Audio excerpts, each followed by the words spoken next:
뇌에 강력한 뇌에 흐르는 몰핀에 대해서 설명을 드릴 거고요. 특히 이 몰핀이 굉장히 많은 역할을 하는데 이 몰핀이 잘 분비되게 할 수 있는 방법에 대해서 오늘 좀 설명을 드릴게요. 자, 우리가 지금 현재 우리가 고칠 수 있는 질병은 20%예요. 우리가 병원에서 의료활동, 수술, 시술, 약물 이렇게 고칠 수 있는 질병은 20%고요. 나머지는 사실 여러분들이 셀프케어라든지 아니면 내가 집에서 예방을 하거나 질병을 예방하거나 이렇게 해서 치료할 수 있는 것들이 80%거든요. 그리고 우리가 이제 예전에는 그 뭐랄까 이런 뇌에서 흐르는 물질 이런 것들을 잘 몰랐었는데 최근에는 동양의학하고 접해서 뇌 생리학이나 분자 생리학을 통해서 동양의학도 많은 영향을 미치고 효과가 있다는 것이 과학적으로 많이 증명이 되었어요. 제가 소개를 따로 안 드려도 되겠지만 저는 이제 지난번에 말씀드렸잖아요. 현대의학도 공부했고 대체의학, 한의학 공부를 해가지고 통합적으로 여러분들이 셀프케어 할 수 있는 방법을 교육해 주는 거거든요. 그러니까 여러분들이 꼭 병원에 가서 치료할 수 있는 건 아까 20%고 나머지 80%는 질병이 생기기 전에 여러분들이 집에서 먼저 관리를 하거나 셀프케어를 할 수 있는 방법들이 많아요. 근데 서양의학, 현대의학은 여러분들이 할 수 있는 방법이 굉장히 한정되어 있지만 대체의학이나 한의학 쪽으로 넘어가면 여러분들이 집에서 셀프케어 할 수 있는 방법들이 굉장히 많아요. 그래서 그런 방법들에 대해서 좀 설명을 드리려고 합니다. 자, 그리고 옛날에 원래 중국에서 중의학이 넘어왔는데 옛날에는 지금은 우리가 수술할 때 마취를 하잖아요. 약을 써서 마취를 시키는데 옛날에는요. 중국에서는 마취를 어떻게 했냐면 침을 갖고 마취를 했어요. 침. 그러면 무슨 얘기냐면 침을 맞아보신 분은 알 거예요. 우리가 침을 맞으면 처음엔 찌를 때는 아프지만 조금 있으면 몸이 나른해지고 기분도 좋아지면서 우리가 예를 들어서 허리가 통증했어. 그럼 거기다 침을 꽂으면 통증도 사라지면서 몸이 나른해지고 잠이 오고 통증도 사라지는 걸 여러분들이 침을 한두 번 맞아보셨으면 경험했을 거예요. 그것처럼 침을 꽂았을 때 우리가 몸에서 뇌에서 분비되는 호르몬, 그러니까 우리의 진통 효과라든지 기분 좋게 한다든지 아니면 몸을 나른하게 한다든지 이런 호르몬을 뇌에서 흐르는 호르몬이라고 하는데 이게 몰핀이거든요. 몰핀. 여러분이 아마 몰핀을 아시는지 모르겠지만 우리가 병원에서 환자가 수술을 했거나 아니면 뭐 통증이 너무 심할 때 마약성 진통제 주사를 줘요. 그 주사 성분이 몰핀이거든요. 몰핀. 그러니까 진통 효과가 굉장히 좋고 사람들 기분 좋게 해주는 게 몰핀이란 말이에요. 이런 것이 우리 몸에서 자연적으로 나온다는 거예요. 뇌에서. 그러면 어떻게 하면 이 뇌에서 흐르는 몰핀과 같은 이런 성분이 잘 분비될 수 있을까를 오늘 분비될 수 있는 방법에 대해서 좀 알려드리겠습니다. 자, 그리고 우리가 요즘에는 그 기공이라든지 명상이라든지 침술이라든지 이런 걸 통해서 이런 몰핀, 뇌에서 흐르는 몰핀이 많이 분비되는 것들이 많이 과학적으로 증명이 되었어요. 증명이 되었고 원래 자연치유, 그러니까 뭐 한의학이나 대체의학에서는 질병이 발생하기 직전에 미리 우리가 질병을 관리하는 방법에 대해서 많이 가르쳐주고 있고 거기에 포커스를 두고 있고 또 자연 치유력, 본인이 갖고 있는 면역력이나 자연 치유력을 높일 수 있는 방법에 많이 포커스가 맞춰져 있거든요. 그런 거에 대해서 오늘 설명을 좀 드리겠습니다. 자, 뇌에서 분비되는 몰핀을 분비시키는 세 가지 방법을 오늘 제가 이제 주로 요 세 가지를 설명을 드릴 거예요. 식사 방법에 대해서, 그다음 운동 방법에 대해서, 그다음에 명상, 그다음에 고차원적인 우리의 플러스 방식, 그러니까 어떤 긍정적인 사고 방식 이런 것들이 우리 뇌에서 이런 몰핀을 많이 분비하는 방법들이거든요. 그래서 이런 거에 대해서 오늘 좀 구체적으로 설명을 드리겠습니다. 자, 우리가 오늘 주제가 뇌에서 흐르는 몰핀이에요. 근데 이 명확히 얘기하자면요. 제가 뒤에 설명하겠지만 여러분 혹시 엔돌핀이라는 얘기 들어보셨죠? 엔돌핀. 엔돌핀. 아마 엔돌핀이라는 단어를 한 번쯤은 의료인이 아니어도 들어보신 적이 있을 거예요. 자, 이 엔돌핀이라는 거는 우리 몸에 뇌에서 분비가 되는데요. 이거는 몰핀, 우리가 아까 마약성 진통제인 몰핀하고 화학적 구조가 거의 비슷해요. 거의 비슷한데 우리 몸에서 자연적으로 분비가 돼요. 자연적으로 분비가 돼서 우리의 노화도 방지되고 또 뒤에서 설명하겠지만 우리 면역력에도 영향을 미치고 또 사람을 기분 좋게 하고 또 우리가 어떤 쾌감을 느낄 때 우리가 인간이 기본적인 어떤 의식주라든지 이거의 쾌감, 또 우리가 어떤 고차원적인 이타주의나 아주 고차원적인 활동을 할 때 느끼는 쾌감, 이때 분비되는 몰핀이거든요. 자, 그런 거에 대해서 오늘 좀 계속 설명을 드리겠습니다. 자, 우리가 여러분들 스트레스 받으면 화가 나거나 스트레스를 받으면 안 좋다, 건강에 안 좋다 이런 얘기를 많이 들어보셨을 거예요. 왜 안 좋은지를 물론 의학적으로 지금 많은 것들이 규명이 되어 있고 뭐 사실 여러분들이 암을 유발하는 것도 뭐 발암물질이라고 생각을 하고 있잖아요. 우리가 발암물질들이 우리 암을 유발한다. 뭐 대표적인 게 담배죠. 담배가 암을 유발한다는 거 많이 알고 있어요. 근데 그 발암물질만 갖고서는 100% 우리가 암을 유발한다고가 다 증명이 되지 않았는데 최근에는 자연치유 쪽에서는 뭐라고 얘기하냐면 인간의 스트레스가 모든 질병을 유발한다. 특히 스트레스를 받으면 인간이 면역력이나 자연 치유력이 급격히 떨어지면서 면역력이 떨어지면 모든 외부에서 압력이나 외부에서 들어오는 바이러스라든지 이런 것들에 사람이 굉장히 취약해져요. 그렇기 때문에 모든 질병을 유발되는데 특히 암도 스트레스의 영향이라고 보고 있거든요. 자, 오늘 그런 얘기 조금 해볼게요. 우리가 화가 나거나 막 스트레스를 받거나 그러면 어때요? 갑자기 우리가 화를 내거나 이러면 얼굴도 빨개지면서 막 심장박동도 빨라지죠. 혈압도 확 오르죠. 그다음에 막 손에서 땀도 나죠. 이런 것들이 우리가 스트레스 받으면 우리 몸이 생리적인 변화예요. 이때 변화할 때 우리 몸에서는 아드레날린이나 노아드레날린이라는 물질이 이것도 신경 전달 물질이에요. 그러니까 우리가 호르몬과 같은 이런 물질이 분비가 된단 말이에요. 분비가 되면서 우리가 뭐 예를 들어서 이렇게 막 액티브하게 어떤 활동을 할 때는 이게 좀 필요해요. 왜냐하면 우리가 옛날에는 사냥을 하거나 뭐 도망을 가거나 전쟁터에서 이런 물질이 막 분비가 돼서 일정 부분은 필요한데 이것들이 너무 많이 흐르면 이게 독성을 갖고 있다는 거예요. 그러니까 우리가 자연계 뱀 다음으로 뱀의 독성 다음으로 이게 강한 독성이 있어서 우리 몸에 어, 해가 돼서 뭐 우리가 몸의 조직이라든지 DNA라든지 세포를 손상시키면서 여러 가지 질병을 유발한다는 거죠. 이게 바로 이 스트레스 받을 때 분비되는 아드레날린이나 노아드레날린 이 신경 전달 물질인데요. 계속 설명을 드리겠습니다. 반대로 아까 제가 몰핀과 같은 뇌에서 분비되는 물질이 우리 몸에 긍정적인 영향을 미친다고 그랬는데 아까 제가 몰핀과 같은 물질 그 물질이 바로 베타 엔돌핀이거든요. 엔돌핀. 이 엔돌핀도 우리 뇌에서 분비가 되는 물질이고 아까 마약 진통제의 5배만큼 강한 효과 그러니까 우리 진동 효과도 있고 면역력을 증진시키는 효과도 있고 사람을 기분 좋게 하는 효과가 있는데 이게 마약의 5배 보다도 강한 효과를 나타낸다는 거예요. 이게 우리 몸에서 분비가 돼요. 그러면 이것이 언제 분비되는지도 좀 설명을 드릴게요. 자, 우리가 사람과 사람 사이에서 기분이 좋다 그러면 이제 이런 엔돌핀이 분비가 돼서 우리에 긍정적인 영향을 미치는데요. 아까 얘기했듯이 스트레스를 받거나 기분이 나쁘거나 그러면 우리 몸에서 독성 있는 아드레날린, 노아드레날린 이런 물질이 분비가 된다는 거죠. 그렇기 때문에 우리가 정서 상태, 우리가 기분을 어떤 식으로 정서 상태가 어떠냐에 따라서 우리 뇌에서 분비되는 호르몬이 다르고 또 뒤에서 설명하겠지만 내가 어떤 문제가 발생했어. 예를 들면 내가 어떤 스트레스 상황이야. 근데 그 상황을 내가 긍정적으로 받아들이냐 아니면 부정적으로 받아들이냐에 따라서도 우리 뇌에서 분비되는 물질이 다르다는 거죠. 예를 들면 똑같은 상황이야. 근데 내가 이거를 긍정적으로 별로 좋은 상황은 아니에요. 근데 내가 이걸 긍정적으로 받아들이고 그래 내가 잘 수용하겠어. 이러면 그 사람한테 별로 해가 안 미치는데 똑같은 상황에서 내가 이걸 막 너무 스트레스 받고 너무 뭐 막 그 뭐 뭐랄까 막 분노를 일으키고 이러면 내 몸에서 아까 얘기했듯이 독성 물질이 분비돼 아드레날린 같은 독성 물질이 분비돼서 내 몸에 해가 된다는 거죠. 그래서 오늘 이런 얘기를 좀 계속 해보겠습니다. 그래서 예를 들면 여러분들이 담배가 몸에 안 좋다는 거 알잖아요. 담배가 우리가 발암 물질로 가장 대표적인 발암 물질이 담배인데요.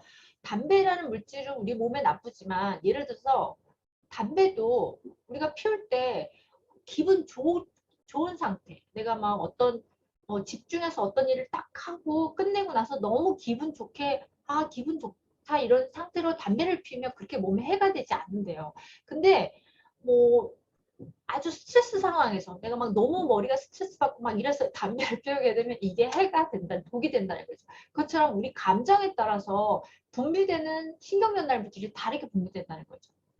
그래서 또 인간은 우리 인간도 동물이기 때문에 우리가 기본적인 생식 욕구, 그다음에 먹는 욕구, 그다음에 수면 욕구 이런 것들 이런 기본적인 욕구가 충족이 될 때도 인간이 쾌감을 느끼거든요. 또 한 가지 뒤에 설명하겠지만 인간은 그래도 동물하고 다른 점이 뭐냐면 고차원적인 사고, 뭐 예를 들어 내가 사회에 이타적인 행동을 했다든지 아니면 내가 누군가를 위해서 봉사를 했다든지 이런 고차원적인 행동을 할 때도 인간은 동물과 달리 이런 긍정적인 베타 엔돌핀이 분비가 된다고 이게 동물하고 인간하고 다른 점이거든요. 그래서 그런 얘기 좀 계속 해보겠습니다.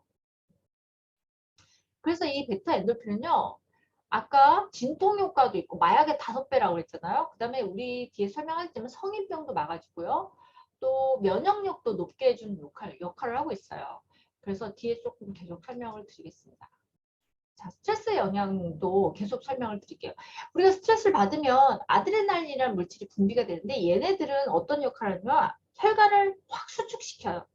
자, 혈관을 수축시키면 우리 몸에서 혈압이 확 오르겠죠? 또 아드레날린 하는 역할이 심장을 막 자극을 해서 심장이 빨리 뛰어요. 심장이 빨리 뛰면 어때요? 여러분들 맥박이 빨라지겠죠? 맥박도 빨라지고 또 호흡도 가빠지고 호흡이 굉장히 빨라지는 거예요.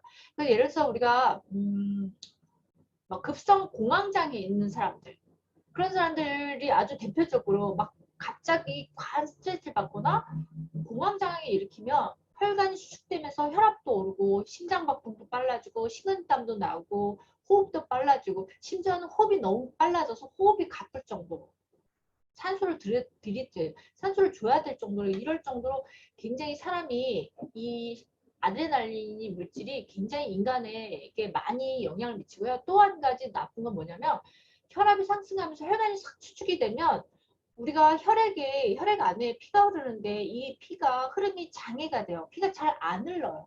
왜냐면 이게 간이 좁아지니까. 여러분들 우리 파이프 간이 이렇게 물이 잘 흐르고 있는데 파이프 간이 확 좁아지면 이게 압력은 높아지면서 혈액의 흐름이 장애가 있겠죠. 이게 뇌 쪽에서 뇌혈관 장애 문제가 일으키면 뇌혈관이 갑자기 막힐 수가 있어요. 이게 뇌경색이고요. 막힌 곳이 뻥 터지면 이게 뇌졸중이에요. 뇌졸중. 근데 그래서 이 아드레날린 성분은 우리 몸에 굉장히 독성이 아까 많다고 했잖아요. 독성이 많으면서 이런 아주 부정적인 건강상의 영향을 많이 미쳐요. 반면에 엔돌핀은 반대로 혈관을 이완해가지고 혈액순환도 잘 되게 하고 그리고 우리 성인병이라든지 아까 얘기했던 면역력도 좋게 해주는 뒤에서 면역력에 대한 영향을 미치는 설명을 좀 드릴게요. 좋게 해주는 영향 서로 반대적인 역할을 해요. 아드레날린과 엔도핀이 서로 반대 역할을 해요. 근데 이것이 가장 많이 영향을 미치는 게 인간의 정서, 내가 느끼는 기분, 기분에 따라서 많이 느껴진다는 거예요. 달라진다는 거죠. 자, 그 다음에 여러분들이 또 활성산소라는 얘기 들어보셨을 거예요. 우리가 지금 공기 중에 여러분들이 호흡을 하잖아요. 호흡을 하시고 산소를 들이마시고 내쉬고 하는데 우리가 들이마시는 산소 중에 10% 정도가 우리 몸에서 나쁜 활성산소라는 물질로 변해요. 이게 활성산소가 우리 자연계에도 있지만 우리 몸에서 대사 과정에서 활성산소라는 물질이 발생이 되는데요. 얘는 우리의 DNA, 세포, 조직 이런 데를 다 손상을 시켜요. 처음에 손상을 어떻게 시키냐면 주로 염증 반응을 일으켜서 손상을 시켜요.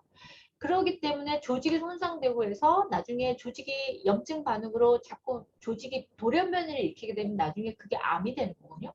그 다음에 또 활성산소는 우리 뇌를 가서 뇌의 어떤 독성 물질을 침착하게 만들거나 아니면 뇌를 손상시키거나 하기 때문에 우리가 치매가 유발된다든지 아니면 뇌 세포가 손상이 된다든지 이런 식으로 우리 몸에 여러 가지 질병과 암과 그다음에 우리 노화도 빨리 유발하는 게 이 바로 활성산소예요. 그래서 요즘에 여러분들이 활성산소 영양제 많이 팔고 있잖아요. 뭐 제가 다른 강에서 말씀드리겠지만 뭐 코엔자임 Q10이라든지 그다음에 비타민 C, 비타민 E, 아연, 셀레늄 이런 것들이 활성산소를 제거하는 역할을 하는 게 바로 항산화 영양제거든요. 그런 것들을 여러분들이 드셔야지만 이런 것들이 좀 내 몸을 방어할 수 있는 거예요.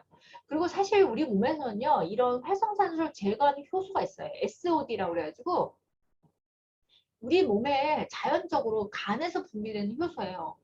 그래서 이것이 있는데 우리가 나이를 먹으면 모든 효소는 점점점 고갈이 돼요. 점점점 떨어져요. 그렇기 때문에 이 활성산소를 제거할 수 있는 효소가 떨어지기 때문에 우리가 나이를 먹을수록 노화가 되고 질병이 생기는 거거든요. 그래서 여러분들 이제 영양제도 드셔야 되고 또 오색찬란한 과일이나 야채를 먹는 거거든요. 과일, 야채에도 이런 항산화 효소들이 많이 들어있어요. 근데 이제 유로성산소하고 뇌의 건강을 어떻게 영향을 미치냐면요. 아까 제가 얘기했듯이 우리가 스트레스 받거나 분노를 일으키거나 부정적인 감정이 일어날 때 아드레날린, 노아드레날린이 많이 분비된다 그랬잖아요. 뇌에서. 근데 이 분비가 활성산소의 발생을 더 촉진시켜요. 그러니까 우리가 스트레스를 받으면 사람들이 어때요? 갑자기 확 늙어버리거나 아니면 질병이 생기거나 하는 이 이유가 얘네들이 이런 물질들이 신경전달 물질들이 활성산소를 촉진시키기 때문에 그렇거든요. 그러면 역으로 우리 몸에서 베타 엔돌핀, 엔돌핀이 많이 분비되면 어때요? 그러면 여러분들이 노화를 예방해주고 질병을 예방해줄 수 있고 젊음을 유지시켜주는 거죠. 그게 바로 엔돌핀입니다. 엔돌핀. 그러면 여러분들이 우리 몸에서 엔돌핀을 많이 분비시키면 여러분들이 남들보다 더 동안을 유지할 수 있고 더 늙지 않을 수 있고 더 젊음을 유지할 수 있고 또 건강도 더 유지할 수 있는 게 바로 베타 엔돌핀입니다. 자, 그러면 베타 엔돌핀을 발생시킬 수 있는 방법을 대해서 조금 설명을 드릴게요. 자, 그리고 여기 아까 엔돌핀은 마약의 5배의 효능을 갖고 있다는데 이게 뒤에 화학 구조를 보면 몰핀이나 엔돌핀이나 성분들이 화학 구조식이 거의 비슷해요. 그리고 이 엔돌핀은 마약하고 달리 효능은 5배지만 우리 몸에서 독성이 없어요. 이건 마약이 아니거든요. 반면에 여러분들이 우리 시중에서 사람들이 왜뭐 연예인들이나 뭐 재벌 2세들이나 이런 사람 마약을 손을 대는 이유들이 왜냐면 그 마약을 맞았을 때 사람이 기분이 좋아지고 쾌감을 아까 얘기했죠. 인간이 쾌감을 느끼고 기분이 좋아지기 때문에 그게 불법이라는 걸 알면서도 한번 하게 되면 또 하고 또 하고 이렇게 하는 거거든요. 그래서 인간이 동물하고 달리 우리 뇌에는 쾌락을 즐길 수 있는 쾌락 중추가 있거든요. 그렇기 때문에 사람들이 계속 마약을 한번 됐던 사람들이 또 되는 건데 이 우리 몸에서 정상적으로 엔돌핀이 분비되는 거는 마약이 아니에요. 중독성도 없고요. 우리가 다만 우리가 인간이 더 쾌감을 느껴주고 기분 좋게 해주고 유쾌하게 해주고 행복하게 해주는 거거든요. 자, 그래서 요거를 분비되는 방법에 대해서 좀 설명을 드리겠습니다. 자, 요거는 뭐, 자, 이 아드레날린하고 베타 엔돌핀은 서로 상극, 반대의 역할을 해준다. 그래서 우리 몸에는 엔돌핀이 많이 분비되어 있어야 되고, 아까 아드레날린은 우리 몸에서 독성을 작용한다. 독성. 제가 이렇게 얘기를 했습니다. 그래서 독성이 많으면 어때요? 인간이 빨리 죽고, 빨리 노화되고, 빨리 스트레스 받아서 빨리 죽겠죠. 자, 요것도 좀 지나가겠습니다. 요것도, 자, 요 설명을 드릴게요. 이 엔돌핀은요, 이제 왜 뇌에서 분비되는 몰핀이라고 명칭을 붙인 이유가 구조식, 화학적 구조식이 마약 몰핀하고 거의 흡사하거든요. 그리고 인간에게 그 쾌감을 주는 호르몬이 한 20여 종이 있는데 그 양리작용은 거의 비슷하다고 합니다. 그리고 분비될 수 있는 방법 4가지에서 설명드릴게요. 첫 번째가 식사법이에요. 식사. 우리가 여러분들 호르몬이라든지 여러분들 세포 구성이라든지 모든 물질은 단백질로 만들어져 있어요. 그래서 여러분들이 너무 단백질을 안 드셔도 안 돼요. 왜 다이어트 한다고 막 너무 식사량을 전부 다 줄이는데 단백질마저 줄이게 되면 안 되거든요. 왜냐면 단백질은 우리 몸에서 호르몬, 뭐 신경전달 물질, 여러분들이 세포 구성하는데 기본 단위가 단백질이기 때문에 여기서도 마찬가지로 아까 이 엔돌핀을 생성하는 원료가 단백질이에요. 그렇기 때문에 여러분들이 어느 정도는 단백질을 드셔야 되고요. 대신 저칼로리. 여러분들 지방은 여러분들한테 지방을 많이 먹었을 때는 여러분들 지방이 찌꺼기가 너무 많으면 우리 복부에도 다 축적이 되지만 그것뿐만 아니라 내장에도 축적이 되고 또 우리 피 속에도 지방이 많이 흘러다니기 때문에 피가 어때요? 끈끈해져요. 피가 끈끈해지고 피가 끈끈해지면 혈액 순환이 잘 안 되면서 어디에선가 분명히 막혀요. 왜냐하면 순환이 잘 되지 않고 피가 끈끈해지면 흐름이 느려지면서 어딘가 막히거든요. 이게 문제가 가장 문제는 게 뇌혈관에 가서 막히거나 뇌혈관이 터지게 되면 문제가 되죠. 뇌나 심장 쪽에. 그렇기 때문에 여러분 드셔야 되는 건 저칼로리 고단백질로 드셔야 돼요. 칼로리는 낮게. 그리고 지방은 가급적 적게 드시고 탄수화물도 적게 드시고 단백질은 지방이 없는 부분으로 고단백으로 드시는 게 여러분들이 몰핀이 많이, 그러니까 우리 엔돌핀을 생성하는 식사법이거든요. 그리고 여기 보면 이 원료가 되는 게 단백질인데 그 중에서도 20종의 아미노산. 우리가 단백질이 최종 분해가 되면 아미노산이 되거든요. 그래서 여러분들이 왜 병원에 가면 아미노산 주사 맞잖아요. 영양제가 아미노산 주사 맞잖아요. 그래서 20여 종의 아미노산이 이루어졌는데 그 중에서도 여기 필수 아미노산 이 8종은 우리 몸에서 대부분은 만들어요. 자체 생산했는데 8종은 만들지 못하기 때문에 여러분이 외부에서 식사나 음식물로 섭취를 해야 된단 말이죠. 그래서 우리가 단백질을 섭취를 꼭 잘 해주셔야 되고 여기 보면 그 중에서도 우리가 아미노산 중에서도 티로신이라는 아미노산이 보면 여기에 그 엔돌핀의 주요 성분, 중요한 역할을 담당하고 있답니다.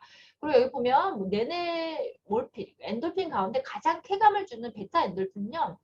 티로신을 포함한 아미노산 31종으로 구성이 되고 있고요. 여기 보면 티로신이라는 아미노산 분자 두 개가 모이면 마약 몰핀이 된다고 합니다. 그러니까 분자식이 거의 비슷하죠. 굉장히 화학식이 거의 비슷하다고 볼 수 있습니다. 그리고 여기 뇌와 면역계의 관계를 볼게요. 여기 보면 우리가 이제 신경전달 물질은요. 리셉터라는 게 있어요. 이게 조금 어려운 용어가 있는데 리셉터가 뭐냐면요. 여러분들이 자물쇠하고 열쇠가 서로 이렇게 딱 짝이 맞듯이 얘네들도 어디 가서 뭔가 어디 딱 붙어서 작용을 할 때는 자물쇠와 열쇠와 같은 리셉터가 존재해요. 왜냐하면 얘네가 딱 맞아야지만 역할이 되는 거지 활성화가 되지 리셉터가 안 맞으면 활성화가 되지 않거든요. 그래서 이 몰핀은 보통 신경전달 물질들은 대부분 리셉터가 갖고 있어요. 리셉터가 갖고 있는데 여기 보면은 미국의 이제 이 데이비드 펠톤 교수님이 뇌와 면역계에 관한 연구 논문에 의하면 이 뇌의 몰핀, 엔도핀은 뇌 리셉터로 작용하는 것이 아니라고 한다. 그래서 체내 곳곳에 리셉터가 존재하며 사람 면역체 가운데 특히 중요한 역할을 하는 백혈구의 일종인 내추럴 킬러, NK셀이라고 하죠. NK셀. NK셀이 하는 역할은 뭐냐면요. 우리 몸에서 암세포라든지 바이러스가 들어오면 제일 먼저 얘네들을 가서 죽이는 역할. 제거하는 역할을 하기 때문에 특히 가장 중요한 암 환자들한테 굉장히 중요한 게 이 NK셀이에요. NK셀. 제가 예전에 다른 강의에서도 한번 말씀드렸지만 NK셀. 그리고 특히 요즘같이 우리가 지금 코로나 돌고 있잖아요. 코로나는 바이러스잖아요. 그래서 바이러스를 죽이는데도 NK셀이 굉장히 중요한 역할을 하는 거예요. 그래서 우리가 면역을 통틀었을 때 우리 질병을 방어하는 가장 중요한 세포가 여러 가지가 있지만 그중에서도 가장 중요한 게 NK셀이거든요. 근데 이 NK셀 이 세포의 표면에도 리셉터가 존재한다는 거죠. 근데 여기에 바로 엔돌핀이 서로 리셉터하고 맞춰져서 작용을 한다는 거예요. 그러니까 쉽게 얘기하면 이 엔돌핀이 우리 NK셀하고 서로 궁합이 딱 맞춰져서 우리 몸에서 면역력을 높이는 역할을 한다는 거죠. 그래서 엔돌핀이 많으면 NK세포도 활성화가 더 잘 돼서 우리 면역을 잘 지킬 수가 있다는 얘기를 하는 겁니다.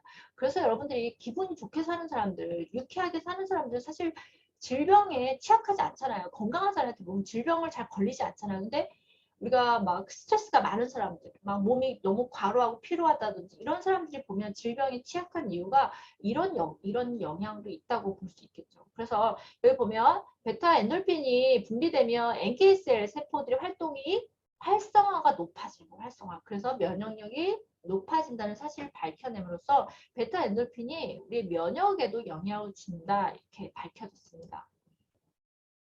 그뿐만 아니라요, 면역뿐만 아니라 인간의 기억력, 인내력, 그 다음에 뭐 창조력 이런 쪽에도 영향을 준다고 많이 밝혀지고 있어요. 그래서 이 엔돌핀이 아까 리셉터가 있는데 리셉터가 어떤 한 분야에만 가서 작용을 원래는 그럴 목적으로 만들었는데 이 리셉터가 얘는 다양하게 많은 곳에 가서 영향을 준다는 거죠. 그래서 우리가 쾌감을 주는 것뿐만 아니라 면역력, 기억력, 인내력, 창조력 이런 쪽에도 영향을 주고요. 진통 효과도 있다. 그래서 제가 아까 말씀드렸죠. 예전에 중국에서 수술할 때 마취약이 없었어요, 옛날에. 그래서 침술로 마취를 해가지고 마취를 하고서 수술 비슷한 것들을 다 했다는 기록이 있어요. 옛날에도 수술을 안 한 게 아니에요. 옛날에도 수술을 했어요. 근데 침술 가지고 마취를 했다는 거죠.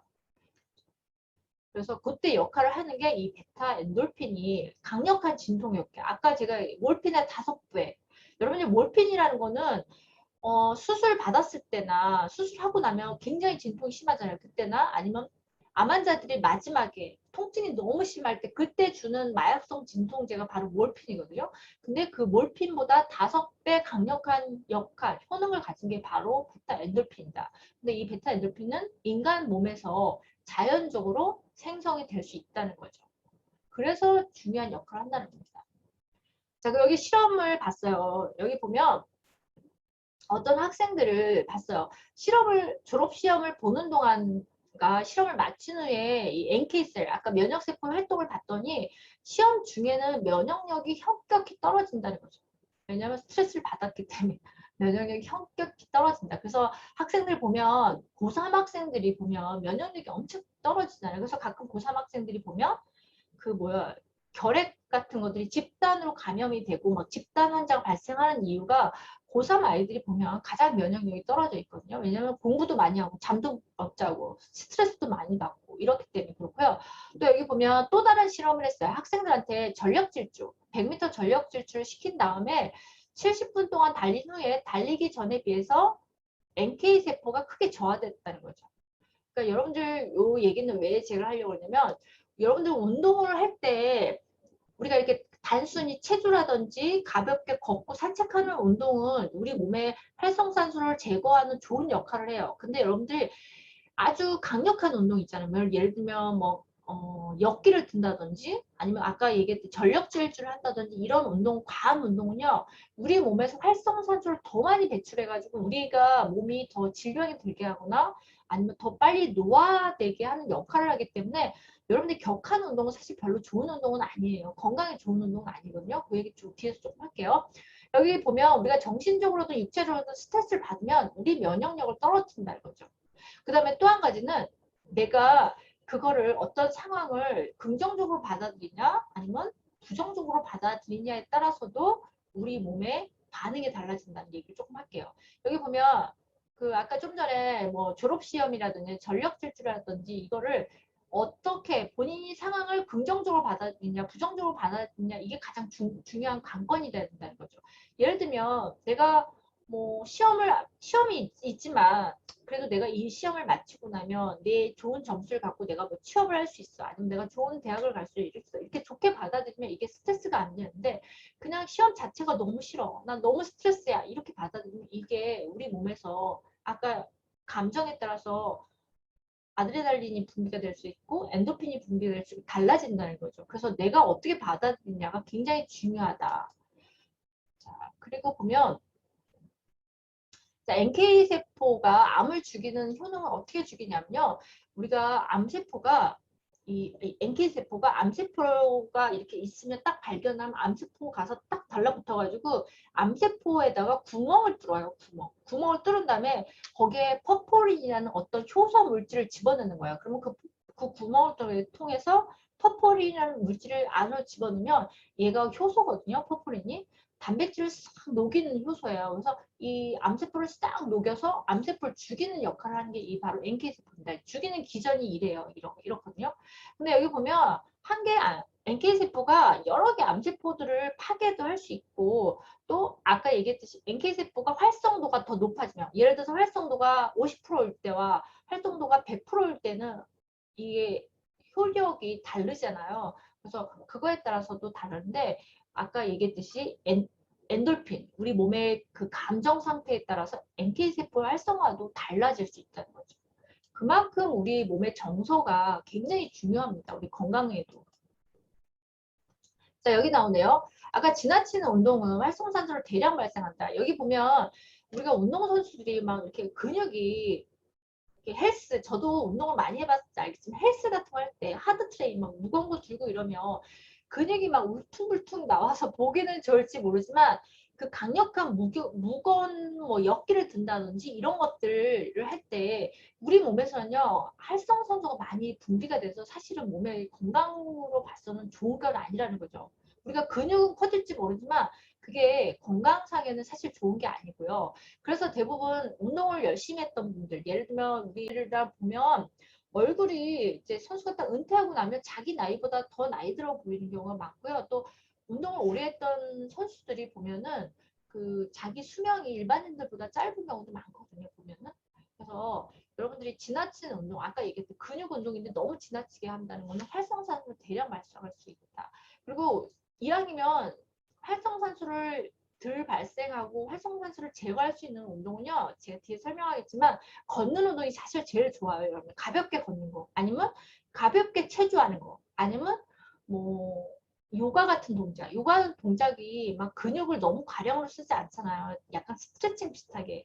그 다음에 여기에서 나오는 게 어떤 거냐면 기공체조. 여러분들 기공체조는 안 해보셨겠지만 기공체조는 약간 그냥 요가 같은 체조라고 보시면 돼요. 요가.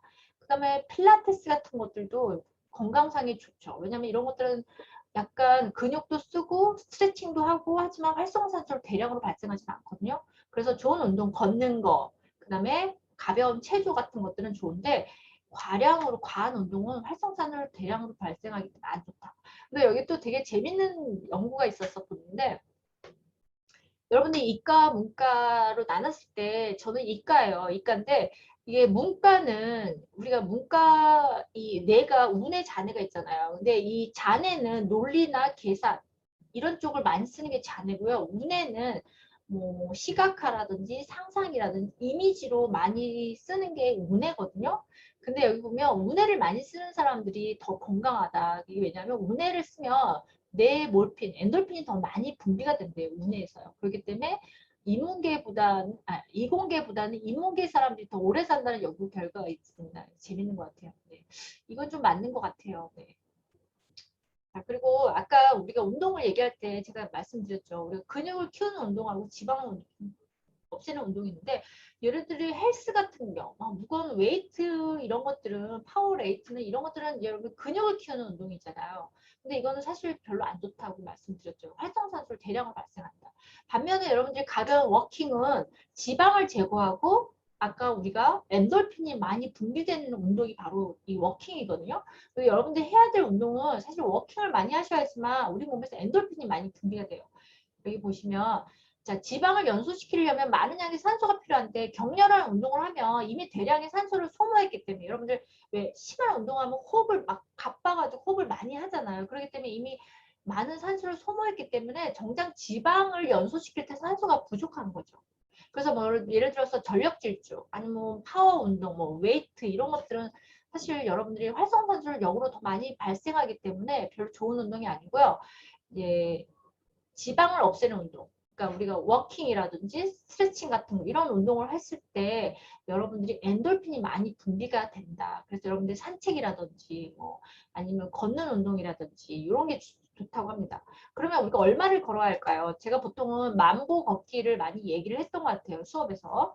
근데 여기 보면 정확히는 13,000보라고 하네요. 미국의 한 병원에서 환자들한테 걷기를 시켰대요. 그래갖고 연구를 해봤더니 질병을 예방하게 하고 질병을 치료하기 좋은 거는 13,000보라고 합니다. 그래서 여러분들 앞으로 걸을 때 내가 좀 건강상의 질병이 있다 하시는 분들은 10,000보 이상, 그러니까 13,000보를 걸으시면 질병을 치료하는데 좋은 효과가 있다. 이렇게 얘기하고 있습니다. 근데 또 여기 보면 여러분들이 정말 내가 시간이 없어 13,000보 걸으려면 여러분들이 조금 한 1시간 반 정도는 걸으셔야 되거든요. 근데 내가 이 정도는 걸을 시간이 없다 그러면 최소 5,000보 정도는 걸으셔야 됩니다. 5,000보. 최소 5,000보 정도 걸으면 우리 몸에서 아까 이게 엔돌핀이 분비가 된다고 합니다. 그래서 여러분들이 시간이 없다면 한 5,000보 이상 걸어봐. 근데 내가 치료 목적으로 걷겠다 그러면 13,000보. 13,000보 걷습니다. 자, 그래서 제일 중요한 건요. 여러분들 식사, 운동, 이제 명상에 관한 얘기를 할게요. 자, 여러분들 명상에 좋다는 걸 아마 여러분 다 아실 거예요. 명상이 제가 이제 뭐 암 환자들한테도 명상을 시키고 그렇지만 명상을 시킬 때 이제 우리가 뭐 면역력도 좋아지고 또 우리 몸의 부정적인 감정도 해소하는 역할도 있고요. 또 한 가지는 베타 엔돌핀이 많이 분비되는 게 명상할 때 많이 분비가 된다고 하거든요. 그래서 여기 보면 뇌 몰핀이 분비될 때 반드시 뇌에서 알파파가 분비가 된다고 하는데 우리가 알파파가 분비가 될 때 베타 엔돌핀이 많이 분비가 된다고 합니다. 그래서 우리가 알파파를 방출하는 거 그렇게 어려운 일이 아니고 이제 여러분이 명상할 때도 좋고 또 여러분들이 긍정적인 감정을 가질 때, 뭐 내가 어떤 일이든지 좀 감사하고 긍정적인 생각을 하게 되면 우리 몸에서는 알파파 상태가 많이 분비가 된다고 합니다. 그래서 그때 이제 그런 기분을 느낄 때도 좋고요. 또 알파파 방출에 가장 좋은 게 명상이다. 그래서 명상에 대해서 조금 얘기를 하겠습니다. 우리가 알파파를 방출한다는 거는 이런 엔돌핀 같은 쾌감 물질, 엔돌핀이 분비가 될 때 우리가 쾌감을 느끼거든요. 쾌감을 느끼고 또 예를 들어서 여러분들 어떤 일을 할 때 내가 막 너무 잘해야지, 막 어떤 시험을 볼 때 내가 너무 잘해야지 이렇게 막 너무 긴장을 하면 이게 노력 역전의 법칙으로 해가지고 오히려 너무 긴장을 하거나 너무 스트레스 상황이 돼서 아드레날린이 많이 분비가 된다고 합니다. 그렇게 되면 여러분들이 몸에 역효과가 나겠죠. 그래서 이때는 조금 여러분들이 좀 긍정적이고 좀 릴렉스하고 좀 이완할 수 있게끔 해야 되고요. 또 우리가 긍정적인 생각을 할 때 우리 몸에서 의식적으로 긍정적으로 생각을 하게 되면 우리 뇌에서 알파파가 방출이 되면서 또 전두엽이 활성화된다고 합니다. 그리고 또 전두엽이 활성화되면 좋은 게 뭐냐면요. 여러분들이 우리가 지난번에 제가 잠재의식 수업 많이 말씀을 드렸잖아요. 우리 의식과 잠재의식이 서로 통합되는데 이 긍정적인 역할을 하는 게 바로 이제 이 알파파가 분비될 때거든요. 그리고 특히 명상할 때도 그렇고. 그래서 여러분들이 식사, 운동, 명상 이 세 가지가 가장 중요한 우리 베타 엔돌핀을 분비하는 역할을 하는데 제 마지막으로 또 한 가지가 또 있어요. 자, 이 얘기 이제 마지막으로 좀 할게요. 우리가 아까 인간이 우리 뇌나 그다음 대뇌 변형계, 대뇌 피질 같은 것으로 구성이 되는데 우리 마음을 관장하는 뇌 안에는 A10이라는 신경이 들어있대요. A10. A10이 이제 우리가 쾌감을 느끼는 신경이라고 하거든요. 쾌감. 자, 인간은 언제 쾌감을 느끼냐면 가장 기본적으로 먹을 때. 여러분들 음식 먹을 때 맛있는 거 먹을 때 기쁘잖아요. 여러분들이 누구와 친구와 친해지고 싶다? 그럴 때는 여러분들 같이 맛있는 걸 드세요.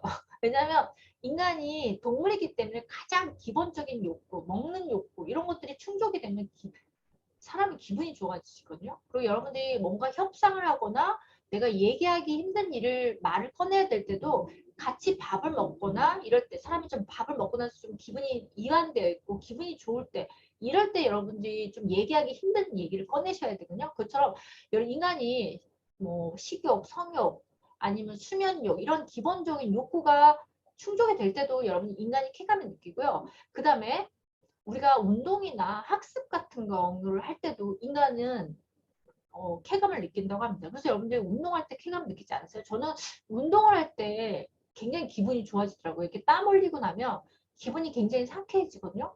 그것도 쾌감이고요. 그 다음에 이건 동물한테는 없는 인간한테만 있는 건데 고차원적인 인간 정신을 관장하는 전두엽. 제가 왜 뇌가 활성화하는데 뇌의 가장 CEO 역할을 하는 게 전두엽이라는 얘기를 제가 많이 말씀을 드렸을 것 같아요. 전두엽은 우리 뇌에서 뇌를 전체 통적으로 통제하는 사령관과 같은 CEO 역할을 하는 게 전두엽이거든요. 근데 이 전두엽에서는 인간이 고차원적인 사고라든지 뭐 판단이라든지 인간의 지혜라든지 이런 것들이 다 전두엽에 들어있어요. 근데 인간은요. 먹는 기본적인 욕구, 식욕 뭐 이런 것뿐만 아니라요. 남을 돕는 욕구, 예를 들면 남한테 이타적인 행동을 한다든지 아니면 고차원적인 아주 뭐 사회에 기여하는 행동을 한다든지 이럴 때도 인간이 쾌감을 느낀다는 거죠. 이거는 동물하고 아주 다른, 동물한테는 이런 고차원적인 쾌감이 없어요.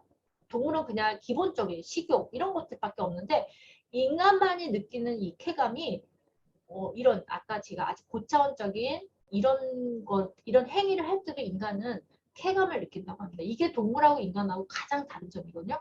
그래서 여러분들이 왜 테레사 수녀님 같은 분들이나 아니면 뭐 이렇게 왜 이타적인 뭐 간디라든지 이런 분들 있잖아요. 굉장히 고차원적인 그 인류에 봉사를 한다든지 이런 분들이 보면은 우리 같은 사람, 평범한 사람들보다도 더 높은 쾌감을 느낀다고 합니다. 그리고 제가 지난번에 말씀드렸죠.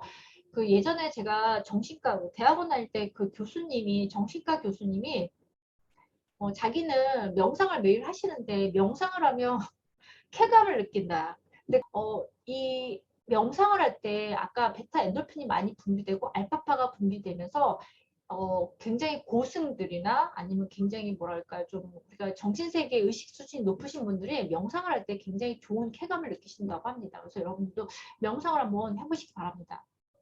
자, 그래서 여기 보면 우리가 A10 신경을 자유롭게 조절하는 열쇠가 바로 엔돌핀이라는 거죠. 엔돌핀. 그래서 이런 엔돌핀 아까 얘기했죠. 인간 동물들은 이런 고차원적인 감정도 못 느끼고 이런 쾌감을 못 느끼는데 인간만이 이런 고차원적인 행동을 하거나 아니 의식을 갖거나 이럴 때 인간이 쾌감을 수반해서 베타 엔돌핀을 분비하고 베타 엔돌핀을 느낀 알파파가 나오고 베타 엔돌핀이 분비된다는 거죠. 그리고 또 한 가지 중요한 건 아까 제가 말씀드렸지만 보면 우리가 어떤 상황에서든 간에 화가 날 때도 있고 그렇지만 여러분이 명상으로 기분도 가라앉히고 화도 좀 가라앉히고 이렇게 되면 내 몸에서 좋은 엔돌핀이 분비된다고 합니다. 그래서 여러분들이 마무리하겠습니다. 오늘 제가 뇌에서 엔돌핀이 분비되는 방법 4가지, 3가지가 아니라 4가지. 식사는 고단백 저칼로리 드시라고 했죠. 근데 고단백 저칼로리에서 고단백도 너무 많이 드시면 안 돼요. 여러분들 단백질도 너무 많이 드시면 일정 부분만 그게 엔돌핀을 만드는데 사용하고 나머지 부분은 지방으로 다 저장이 되거든요. 여러분들이 먹는 탄수화물, 단백질, 지방도요. 일정 부분만 쓰고 남는 잉여되는 건 다 지방으로 여러분들 몸에 저장이 되는 거기 때문에 여기서 고단백질이라고 하던 것도 적당량만 너무 많은 게 아니라 적당량만 드시고요. 그 다음에 여러분들이 근육도 늘려야 되겠지만 아까 얘기했듯이 근육을 늘리는데 과한 운동이 아니라 그러니까 스트레칭 같은 조금 부드러운 운동 그리고 지방을 없애는 운동 그다음에 아까 제가 13,000보 걷기가 좋다고 했잖아요. 13,000보 정도 걷는 거 그다음에 명상이 아까 엔돌핀을 발생하고 알파파를 발생하는데 굉장히 좋다고 얘기했죠. 그다음 4번째가 이타주의 발산 남을 위한 우리가 인간이기 때문에 이타주의라든지 봉사라든지 좀 남을 위한 좋은 생각들을 하시면 엔돌핀이 많이 분비됩니다. 자, 오늘 제가 준비한 수업은 여기까지고요. 저희 사이버 통합 대체의학 온라인 강의 오픈합니다. 내년에 지금 온라인 플랫폼 엄청 열심히 만들고 있어요. 내년에 오픈할 계획인데요. 여러분들이 조금 얼리버드 일찍 결제를 하시면 제가 일찍 결제를 하시면 20% 최대 20%까지 10월에 결제하시면 20% 11월에 결제하시면 10% 정도 할인 혜택을 드리겠습니다. 그러니까 여러분들 미리 얘기하시고 결제는 나중에 내년에 하는데 미리 신청을 하시면 여러분들이 신청자를 좀 받아서 제가 말씀드렸죠. 인원수가 좀 많으면 가격을 좀 강의 가격을 좀 다운시키고 인원수에 따라서 제가 신청을 받아보고 가격을 좀 결정하려고 그러거든요. 그래서 미리 신청을 해주시면 저희가 금액은 신청만 하시고 금액은 내년에 1월 달에 그때 시작할 때 결제하셔도 되거든요. 그래서 총 4학기로 할 예정입니다. 한 학기는 16주 과정으로 OT 포함해서 16주 과정으로 할 계획이고요. 그리고 뭐 여러분들한테 필요한 기초 해부 생리 과목도 들어가고 대체학, 그다음에 한의학 이런 과목도 기본적으로 들어가려고 그러고요. 그다음에 여기 보면 뭐 과목으로 넣은 게 아니라 저는 목적으로 넣었어요. 그래서 디톡스 수업에는 뭐 한의학 수업이 들어갈 수도 있고 현대의학 수업이 들어갈 수 있고 또 대체의학 수업도 다 들어갈 수 있어요. 그래서 디톡스, 다이어트 수업, 그다음에 푸드 테라피, 안티에이징, 아로마 테라피, 두뇌 활성화, 자연치유, 수면, 색채 테라피, 그다음에 산림염 숙소 명상은 저희가 요거는 다 저걸로 할 거예요. 실습으로 하려고 그러거든요. 실습으로 요거는 전문가분이 계세요. 실습으로 하고 다른 분들 그 교수진들 같이 해가지고 이렇게 할 계획입니다. 자, 그리고 여러분들 이 지금 플랫폼 만드는 걸 통해서 여러분들을 좀 강사진으로 만들어가지고 여러분들 강의도 같이 제 플랫폼에다 다 집어넣으려고 그러거든요. 일단 좀 여러분들 강사를 트레인 좀 시켜가지고 기본적인 뭐 현대의학이나 대체 한의학 기본적인 이론 수업 좀 다 하고 그다음에 여기서 한 분야를 특해가지고 한 분야에 대해서 좀 집중적으로 교육을 하고 또 그분들을 강사로 키워서 그분들한테 이 영스레 플랫폼에 수업을 좀 다 집어넣으려고 그러거든요. 이렇게 그래서 이런 계획을 갖고 있습니다. 이런 원대한 계획을 갖고 있습니다. 네, 그래서 여러분들이 많이 좀 도와주시고 많이 호응도 해주시고 또 주변에도 좀 알려주시고 그러면 제가 많은 도움이 될 것 같습니다.